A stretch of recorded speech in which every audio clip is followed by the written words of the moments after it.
Bonjour à tous. Nous poursuivons avec ces petites pilules cette déclinaison des faits autour de la Révolution française pour comprendre qu'elle a été fondamentalement un processus non pas seulement de libération de l'homme par l'homme, mais un processus de déchristianisation, de déprétrisation. Bien, nous en étions, s'il m'en souvient bien, au moment où le pape Pie VI condamne officiellement la Déclaration des droits de l'homme et du citoyen. Avançons un peu. Le 12 juillet de la même année, c'est-à-dire de l'année 1790, l'Assemblée nationale adopte définitivement le texte de la Constitution civile du clergé. Alors c'est une date qui est importante parce que dit ce texte? Ce texte dit entre autres qu'à partir de cette date-là, les prêtres, les évêques et les archevêques seront nommés par l'Assemblée, par les citoyens. Ce sont, dit le texte, les citoyens qui vont décider de la nomination des prêtres, ce qui veut dire qu'on s'affranchit officiellement de la reconnaissance du charisme hiérarchique de l'Église, on s'affranchit définitivement de l'autorité du Saint-Siège. C'est donc une façon toujours de continuer ce refus, ce déni de l'incarnation, le fait que Dieu ait choisi des hommes pour incarner son autorité. Alors précisément, pourquoi depuis 2 siècles déjà il y a ce refus de l'autorité de l'Église? On l'a vu, un refus esthétique, un refus éthique et maintenant explicitement un refus politique. Eh bien c'est toujours la même critique que l'on adresse à l'Église, c'est son déficit d'incarnation et donc son déficit d'autorité.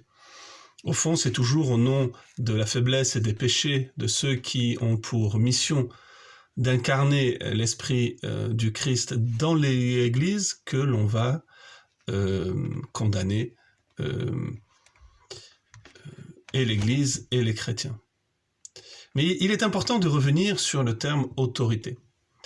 L'autorité, je crois en avoir dit un mot dans les premières petites vidéos, l'autorité, étymologiquement, signifie auctoritas, signifie la capacité d'accroître la liberté de celui qui écoute. Et au fond, nous recherchons tous cela. Une parole à laquelle je pourrais obéir sans me sentir esclave, sans me sentir contraint, sans me sentir obligé, mais une parole vers laquelle j'irai, vers laquelle je tends, une parole à laquelle j'obéirai parce que je ferai l'expérience que cette parole est pour moi, au moment où je l'écoute, libératrice.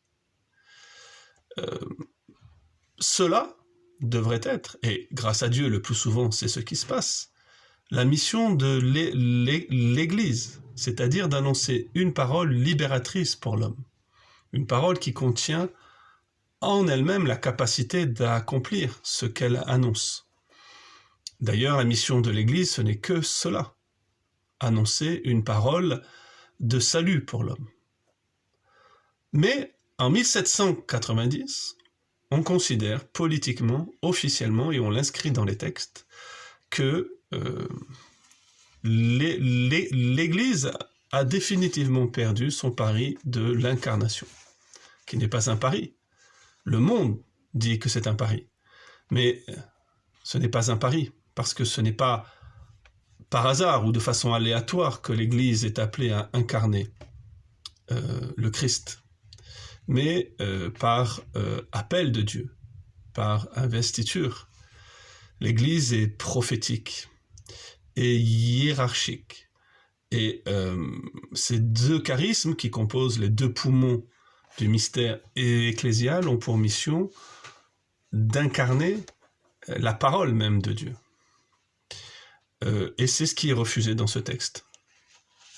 On refuse que l'Église ait le discernement en ce qui concerne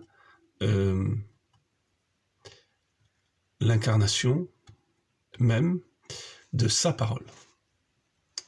À la vidéo prochaine.